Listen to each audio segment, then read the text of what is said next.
Miguel Hidalgo y Costilla nació en 1753 en la hacienda de Corralejo, el segundo de los hijos del administrador Cristóbal Hidalgo. En Valladolid, hoy Morelia, inició los estudios eclesiásticos a los 12 años. Y en 1770 obtuvo el grado de bachiller en artes y de bachiller en teología. Más adelante se ordenó sacerdote. Durante casi 20 años, Hidalgo se dedicó al magisterio y llegó a ser rector del Colegio de San Nicolás. Y en 1803, ya con 50 años, llegó a la parroquia de Dolores. A principios del siglo XIX, España necesitaba más recursos para la guerra contra Inglaterra. En 1804, el rey decretó la consolidación de vales reales, que convirtió las deudas con la iglesia en deudas con la corona, y además exigió su pago inmediato. Hidalgo tenía hipotecadas sus tierras, y ante la imposibilidad de pagar, se ordenó su embargo. La invasión de Napoleón Bonaparte a España provocó en 1808 una crisis de legitimidad en el gobierno del Imperio Español.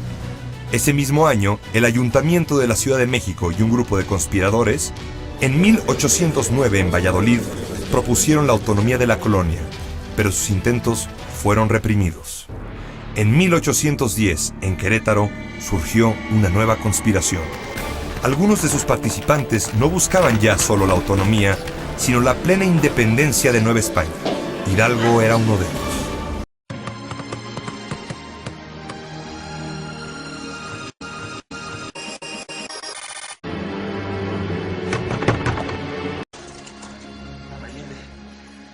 ¿Dónde está el padre Hidalgo? Tengo que verlo inmediatamente. Es un asunto muy urgente. Hay órdenes de prenderme. El que me mandó detener fue el intendente Riaño. Si Juan Antonio ya sabe lo de la conspiración, puede ser muy peligroso. ¿Qué vamos a hacer? Primero, ya nos descubrieron. Esto se pone muy mal. Va a ser necesario apresurar las cosas ya. ¿Está usted seguro, señor cura? Sí, Ignacio. Las autoridades de Dolores no saben nada. De seguro todavía no les llega el aviso de Guanajuato. Creo que por hoy todavía podemos dormir tranquilos. ¿Dónde viene usted a esta hora? Venimos buscando al capitán Allende. Estamos en peligro, padre. Bueno, pasen, pasen. Todo está bien, hijo. Llévanos un poco de chocolate. Pasen.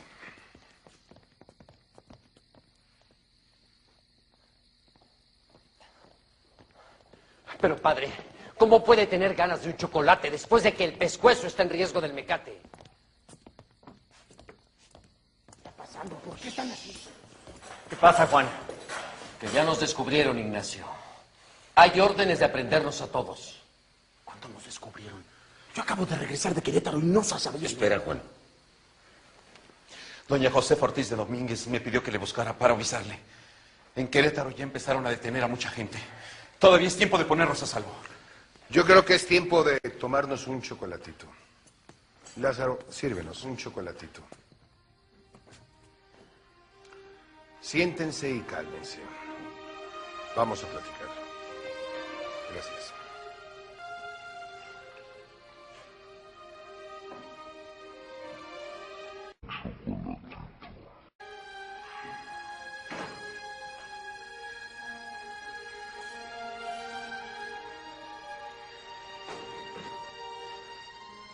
Como le dije ayer, yo creo que es tiempo de agitar el negocio hoy mismo.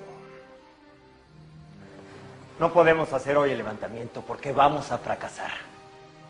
La gente simplemente no está preparada. Tiene razón, Ignacio. Debemos huir. Un chocolatito. Pues señores, como se encuentran las cosas, estamos perdidos. Así que no nos queda más recurso que ir a coger un chocolatito, ir a coger gachupines.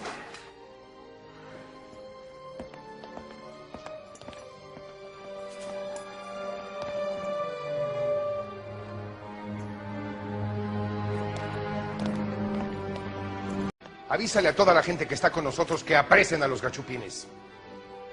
¿A todos? A todos, Mariano. También manda que encierran al padre sacristán. Es español. Juan, Acompáñame a la cárcel. Vamos a soltar a los presos.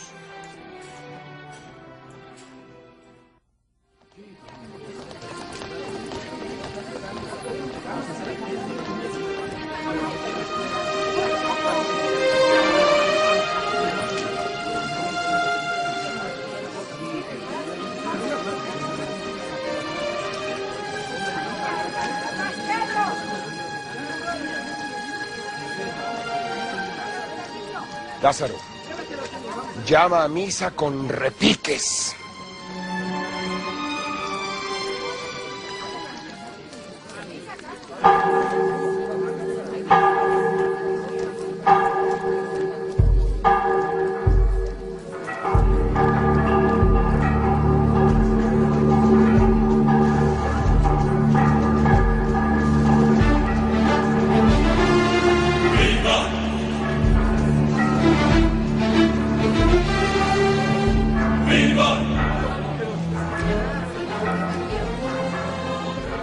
Nos levantamos en armas para quitarles el mando a los gachupines, que se han entregado a los franceses y quieren que nosotros, los americanos, corramos la misma suerte, lo cual no consentiremos jamás. Debemos salvar nuestra santa religión de los impíos. Acabar también con los privilegios de los gachupines, que tanto daño nos han hecho. Mírense las caras hambrientas, los harapos, la triste condición en la que viven. Porque nosotros somos los verdaderos dueños de estas tierras. ¡Viva la independencia! ¡Viva la América! ¡Muera el mal gobierno! ¡Mueran los gachupines!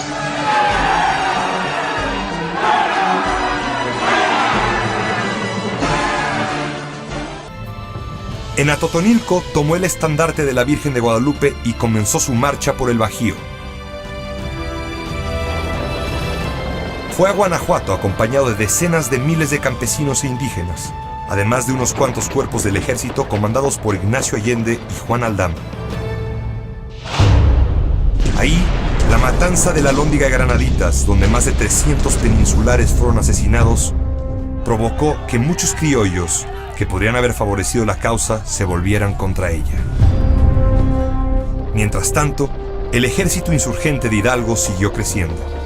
Cada vez era más difícil controlar a las casi 80,000 personas que lo seguían. La batalla del Monte de las Cruces fue un triunfo costoso. Además de las pérdidas en muertos y heridos, vino la decepción entre muchos de los insurgentes por no haber tomado la Ciudad de México. Esta fue quizás la decisión más difícil del recorrido militar de Miguel Hidalgo. Y en pocos días, sus tropas se redujeron a la mitad. En Aculco, con 50,000 hombres menos, sufrió una gran derrota contra el general Félix María Calleja. Los jefes de la insurgencia se separaron. Allende se fue a Guanajuato e Hidalgo se retiró por caminos extraviados hasta Guadalajara, ciudad que fue tomada por otro grupo insurgente. Aquí, no solo rehizo su ejército, sino que pudo gobernar una de las jurisdicciones más importantes del virreinato.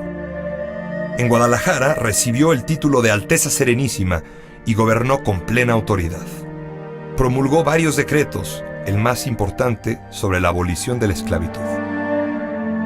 Pero en medio de aquel brillo había sombras, no solo una conspiración para asesinarlo en la que participó el propio Allende, sino su condescendencia con la masa, que lo llevó a ordenar la ejecución a sangre fría de más de 200 peninsulares inocentes, muchos de los cuales ni siquiera estaban presos, sino supuestamente bajo su protección.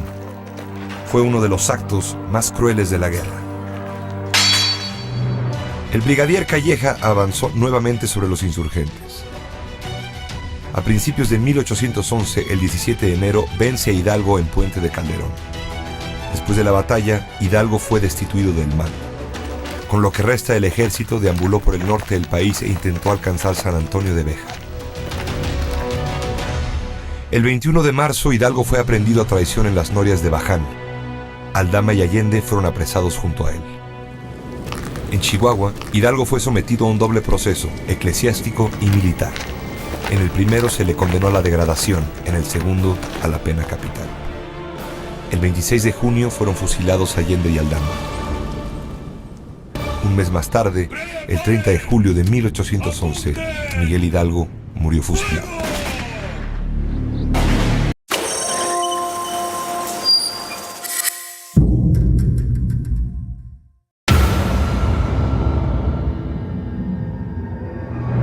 José María Morelos y Pavón nació el 30 de septiembre de 1765, descendiente de criollos, mestizos y probablemente de pobladores de raza negra.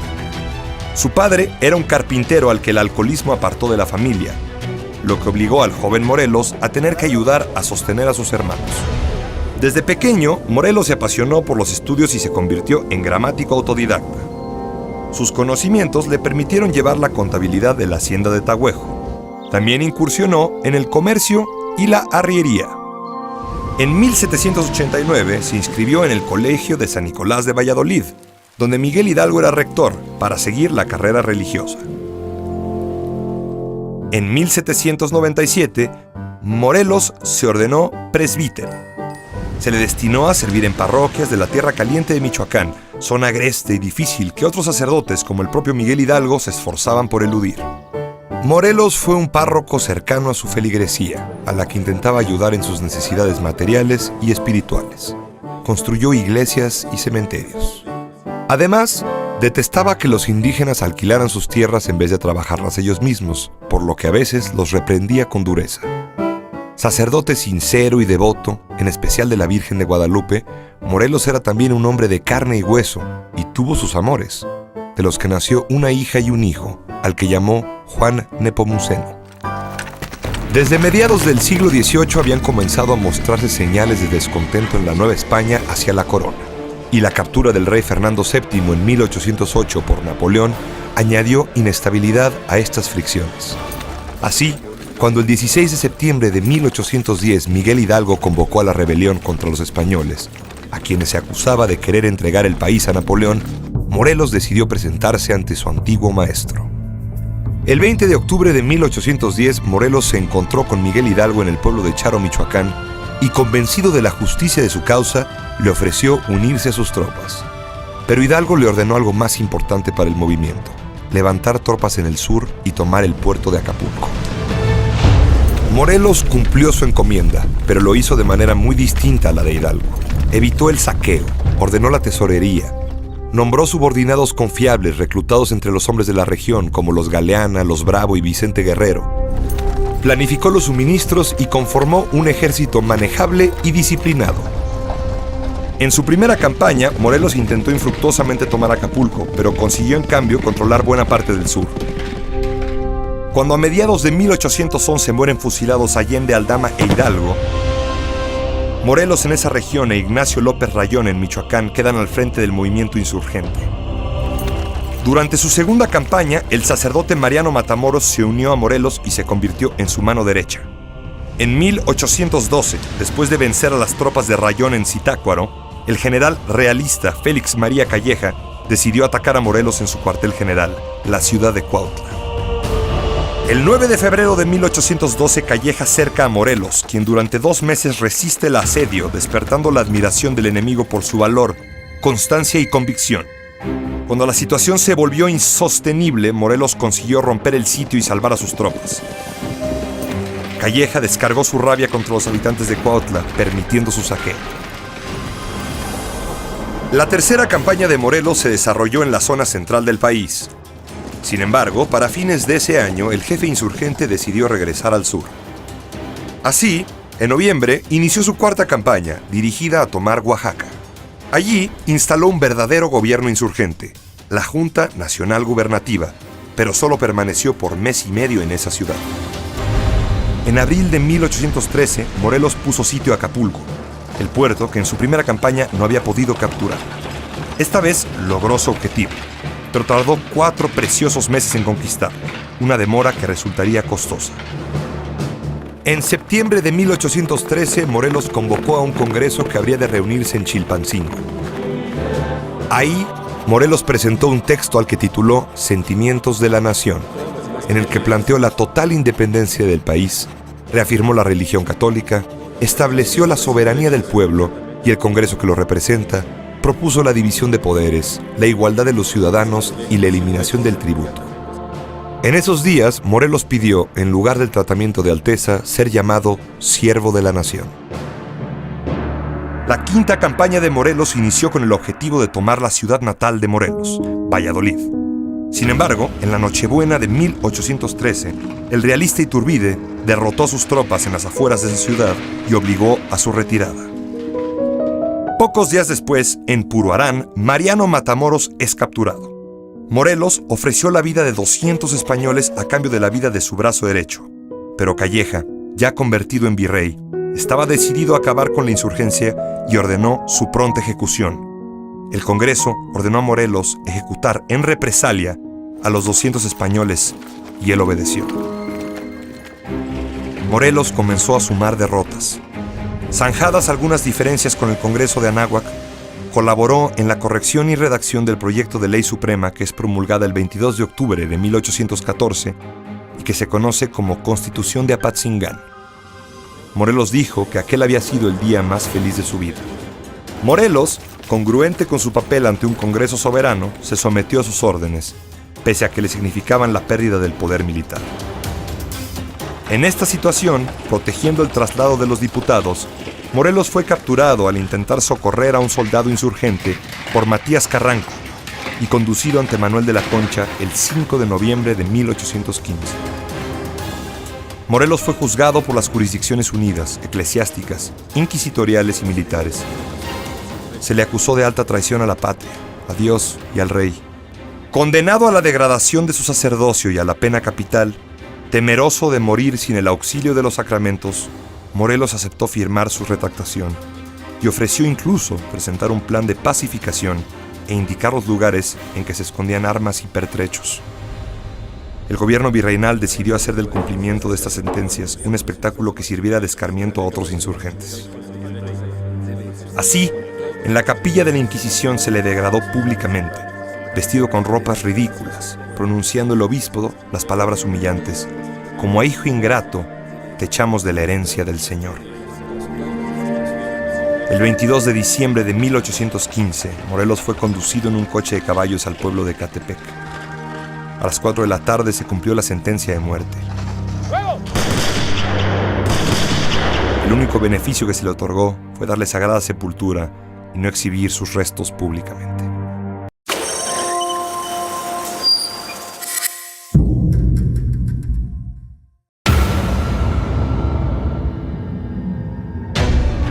Vicente Guerrero nació en 1782 en Tixtla, pequeña población cercana a Chilpancingo en el hoy estado de Guerrero.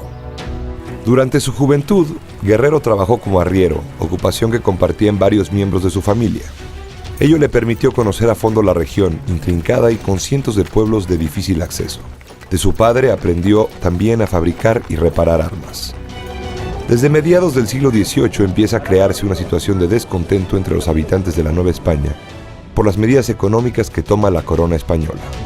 En 1808 se suma a ello la inestabilidad provocada por la invasión de Napoleón a España y la prisión del rey legítimo Fernando VII.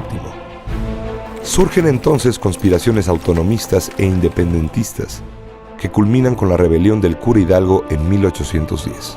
Por orden de Hidalgo, otro sacerdote, José María Morelos, se encarga de sublevar el sur del virreinato.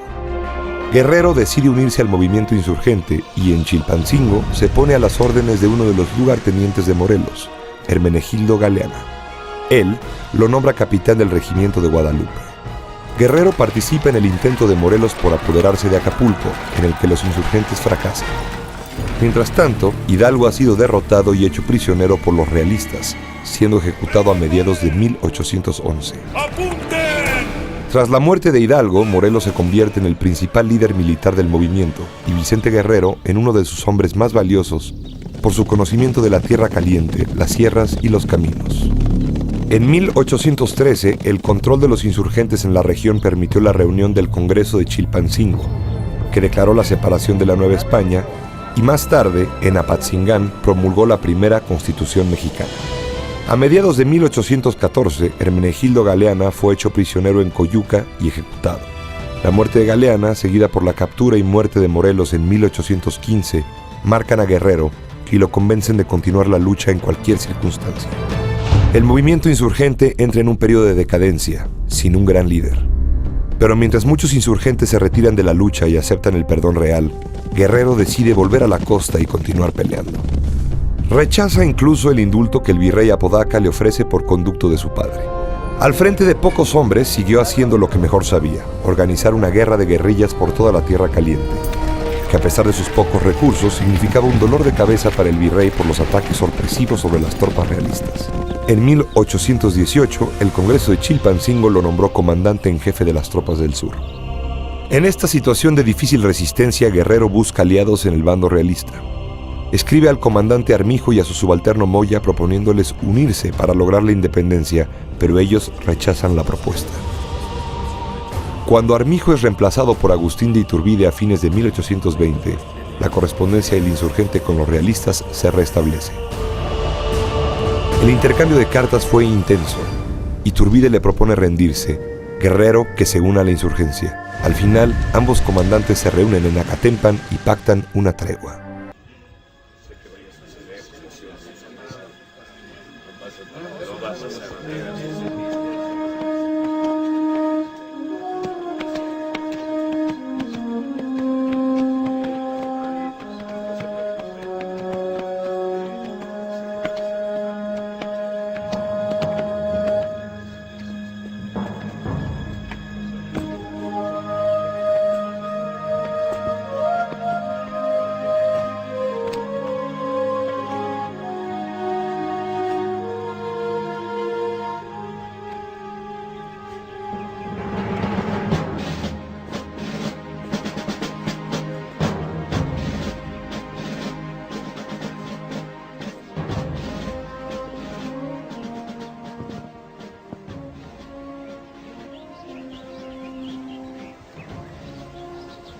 La divina providencia nos ha convocado.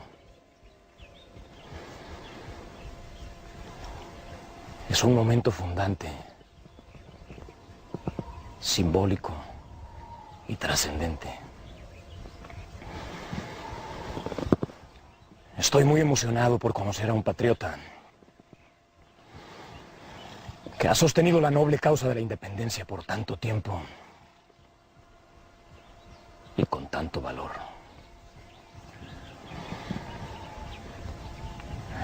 Sello con usted un pacto de honor, don Vicente Guerrero.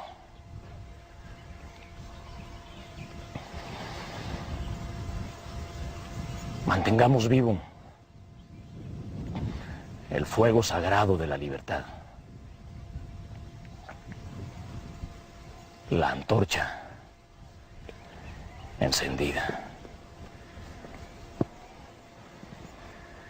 Yo felicito a mi patria, porque este día recobra a un hijo, cuyo valor y conocimiento nos había sido tan funesto.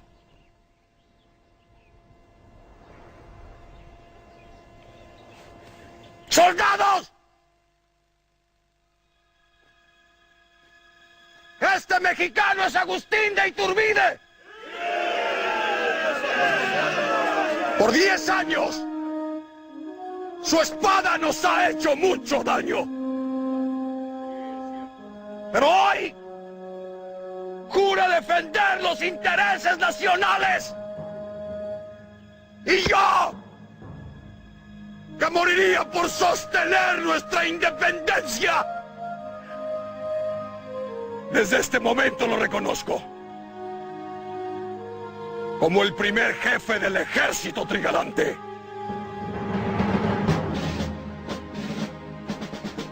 ¡Viva la independencia! ¡Viva! ¡Viva la libertad! ¡Viva!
El 24 de febrero de 1821, Guerrero e Iturbide proclaman el Plan de Iguala, en el que se establece el Imperio Mexicano, se ofrece su trono al rey Fernando VII, se proclama su independencia absoluta, así como la igualdad entre todos sus habitantes y la conservación de la religión católica. Juntos, Iturbide y Guerrero comienzan una campaña exitosa a la que se van sumando los gobiernos provinciales y los comandantes criollos del ejército realista, casi sin oposición. En la Villa Córdoba se encuentran con el nuevo virrey, Juan O'Donoghue, recién llegado a México, con quien firman los tratados que reconocen la independencia. El 27 de septiembre de 1821, el ejército trigarante entra triunfal a la Ciudad de México y consuma la independencia. Pero España no reconoce los tratados de Córdoba y Fernando VII rechaza convertirse en monarca del imperio. Al poco tiempo, Agustín de Iturbide es designado emperador por el Congreso. Pero lejos de brindar estabilidad, la llegada de Iturbide al trono alienta la división entre los mexicanos, todo en medio de una severa crisis financiera. Cuando el emperador disuelve el Congreso acusándolo de conspirar, Guerrero ve este acto como una traición. Junto con el viejo insurgente Nicolás Bravo, se une al Plan de Veracruz promulgado por Santana en diciembre de 1822 y luego al Plan de Casamata, que proclama la República. Cuando muchos miembros prominentes de su ejército se unen a los rebeldes, Agustín de Iturbide decide abdicar en marzo de 1823 y parte al exilio. Un año después, Guadalupe Victoria llega a la presidencia de México. Guerrero apoya su gobierno contra la rebelión de Nicolás Bravo en 1828. Al terminar el periodo de Victoria, Guerrero se postula como candidato a la presidencia, teniendo como principal contendiente a Manuel Gómez Pedraza. Entre los dos candidatos hay también una división marcada por su pertenencia a distintas sociedades secretas. Guerrero forma parte de los yorquinos, grupo masónico de corte liberal y pro-estadounidense, mientras que Gómez Pedraza pertenece a la logia escocesa, que agrupa a conservadores y es pro-europea. En las elecciones triunfa Manuel Gómez Pedraza, pero Guerrero se niega a reconocer su triunfo y se subleva. Temeroso de los motines que surgen en la capital, el Congreso anula la elección y designa presidente a Guerrero, que toma posesión del cargo en 1829. Guerrero pasa los primeros meses de su mandato intentando darle legitimidad a su gobierno. Rechaza la expedición de reconquista encabezada por el español Isidro Barradas y expide una definitiva abolición de la esclavitud. Apenas le queda tiempo para poco más. Su carácter y educación le dificultan ejercer el cargo. En diciembre de 1829, el vicepresidente Anastasio Bustamante se rebela contra Guerrero. El Congreso declara a Guerrero imposibilitado para gobernar y con ello acepta su sustitución por Bustamante. Guerrero se ve obligado a escapar al sur, al mismo escenario de los tiempos de la Guerra de Independencia. Ahí es capturado a traición en Acapulco, en un barco que lo lleva a Huatulco, donde es entregado a las tropas del gobierno. El capitán de la nave recibe a cambio 50,000 pesos. Después de ser sometido a juicio, Guerrero es fusilado el 14 de febrero de 1831. Con la muerte de Guerrero, se cerró un ciclo histórico de México, el de la insurgencia. Nuestro país no sería un imperio como el que soñó Iturbide, pero tampoco pudo constituirse durante largo tiempo en una república cabal. Las décadas siguientes fueron verdaderamente trágicas para nuestro país. Parecía como si el destino le cobrara su doble parricidio contra los consumadores de su independencia nacional.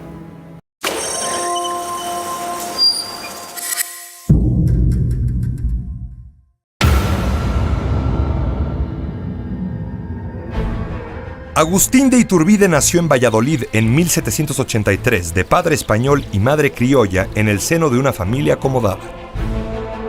A los 15 años abandonó el seminario y se dedicó a administrar la hacienda paterna. Un par de años después, definida su vocación militar, ingresó al Regimiento Provincial de Valladolid. En 1805 contrajo matrimonio con Ana María Huarte. Con la significativa dote recibida, adquirió la hacienda de Apeo. En 1807, en medio de la agitación por la Guerra de España, aliada de Napoleón contra Inglaterra, se le destina a Jalapa como parte de la defensa contra un posible ataque. En 1810 se rebeló el cura Hidalgo y pronto lo sigue una enorme multitud que asoló el centro del virreinato. Entre las propiedades saqueadas por los insurgentes estaba la hacienda de Quirio, que perteneció al padre de Iturbide. De aquel desenfreno de los primeros rebeldes nació la aversión de los criollos, como Iturbide, hacia el movimiento, pese a que compartían con ellos el deseo de independencia o autonomía para la Nueva España. Hidalgo y los que lo sucedieron, siguiendo su ejemplo, desolaron al país, destruyeron las fortunas, radicaron el odio entre europeos y americanos, sacrificaron millares de víctimas. Lejos de conseguir la independencia, aumentaron los obstáculos que a ella se oponían. Iturbide comenzó su vertiginoso ascenso en el ejército realista. Durante 6 años no perdió una sola batalla, aún en situaciones comprometidas y con desventaja numérica. En diciembre de 1813, en las afueras de Valladolid, el ya coronel Iturbide participó en la victoria de los realistas sobre José María Morelos, en un encuentro que señala el inicio del declive del cura de Carácuaro. En 1816, Iturbide fue acusado de malversación de fondos y abuso de autoridad, y destituido. Aunque fue absuelto, decidió no volver al ejército realista. Pero desde entonces ideó la posibilidad de lograr la independencia, aunque juzgaba necesario exterminar antes a los insurgentes. En octubre de 1820, el virrey Apodaca lo envió de regreso al campo de batalla para pelear contra Vicente Guerrero, uno de los últimos insurgentes. Para entonces, Iturbide llevaba la encomienda secreta de un grupo de conspiradores para lograr la independencia. Al tiempo que sus tropas se enfrentan, Iturbide y Guerrero entablaron correspondencia. El realista le pidió que dejara las armas, el insurgente que respondiera al llamado de su patria. Finalmente se reunieron en Acatempa y sellaron un pacto por la independencia de México que no sería ya el de los conspiradores de la Profesa, sino el que Iturbide concibió. El 24 de febrero de 1821, Iturbide y Guerrero firmaron el Plan de Iguala, en el que establecieron las 3 garantías que sustentaron su pacto: el respeto a la religión católica, la independencia y la unión de europeos y americanos sin distinción de castas. Con sus tropas unidas se formó el Ejército Trigarante. La campaña del Ejército Trigarante fue prácticamente un paseo triunfal al que se fueron sumando las autoridades civiles y militares. Los españoles apenas conservaron la capital y otras ciudades. Un nuevo virrey, Juan de O'Donojú, llegó al puerto de Veracruz y accedió a dialogar con Iturbide. Reunidos en la villa de Córdoba, pactaron un tratado en el que el virrey reconoció la independencia del Imperio Mexicano, con la salvedad de que el trono sería ofrecido a Fernando VII o a un infante de España. El 27 de septiembre de 1821, el ejército trigarante entró en triunfo a la Ciudad de México, comandado por Iturbide y Guerrero. Concluían 3 siglos de dominio español. El rey de España desconoció los tratados de Córdoba y se negó a enviar a un Borbón para que reinara en México. Se empezó a hablar de Iturbide, el general victorioso, como una posibilidad para ocupar el trono. El 18 de mayo de 1822, una multitud reunida frente a su residencia pidió que Iturbide se convirtiera en emperador. Con la presión del pueblo y los militares, el Congreso votó a favor. Iturbide es coronado en la catedral. La ceremonia intentó ser fastuosa, pero todos percibieron lo improvisada y artificial que resultó. Poco después de la coronación comenzaron las desavenencias entre Iturbide y el Congreso. Mientras Iturbide cuestionaba la invasión de potestades del legislativo y que no emprendiera su labor de crear una constitución, el Congreso lo acusaba de tiranía. Todo ello en medio del caos financiero del gobierno. Ante el descubrimiento de una conspiración en el Congreso, Iturbide ordenó apresar a 66 personas, clérigos, militares, políticos. El 31 de octubre de 1822, Iturbide ordenó finalmente la disolución del Congreso y creó una Junta Nacional Instituyente. El 2 de diciembre del mismo año, el gobernador militar de Veracruz, Antonio López de Santa Anna, inició una revuelta contra el emperador. Pronto, los antiguos insurgentes Guadalupe Victoria, Vicente Guerrero y Nicolás Bravo se sublevaron también. La situación de Iturbide se agravó cuando en febrero de 1823 los principales rebeldes firman el Plan de Casamata, al que se unieron también 3 de los generales con los que los combatía: Echavarri, Cortázar y Lobato. En unos días, muchas autoridades provinciales se adhirieron al plan. Finalmente, Iturbide restableció el Congreso y el 19 de marzo de 1823 abdicó al trono, partiendo enseguida hacia Europa. El Congreso tomó venganza de Iturbide. Lo humilló, considerando su elección nula, y más tarde lo declaró traidor y enemigo de México, y condenándolo a muerte en caso de retornar a México. Al mismo tiempo que se intentaban borrar los hechos y fechas festivas relacionadas con Iturbide, se recuperó la memoria de los iniciadores de la Guerra de Independencia y sus restos fueron reunidos y enterrados en la catedral. En Europa, España intentó con sus países aliados urdir un plan de reconquista. Convencido de que el ataque español ocurriría en un momento u otro, lo que sucedió en efecto en 1829, Iturbide decidió regresar a México y ofrecer su ayuda en caso de guerra. Ignoraba que el Congreso había decretado su ejecución en caso de que él pisara el país. Enemigo público del Estado.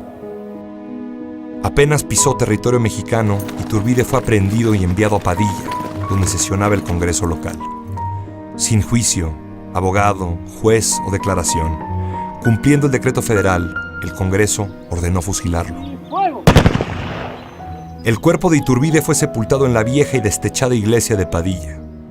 En 1838 sus restos fueron trasladados a la Catedral Metropolitana.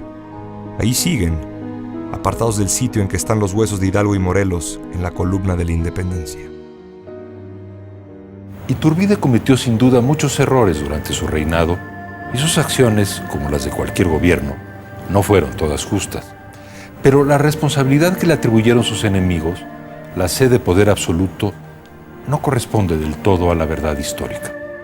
Iturbide, antes que como un emperador absoluto, se comportó como un dubitativo monarca republicano, renuente a ejercer el poder y dispuesto a compartirlo con un Congreso hostil hasta que la situación se volvió insostenible. En el patíbulo de Padilla, Iturbide no obtuvo el perdón de sus contemporáneos. En sus últimas palabras, el emperador caído imploró inútilmente que su nombre no fuera manchado con el baldón de traidor que le ha acompañado por casi 2 siglos. Sería justo volver a su vida con una mirada de respeto y de comprensión. Lo merece.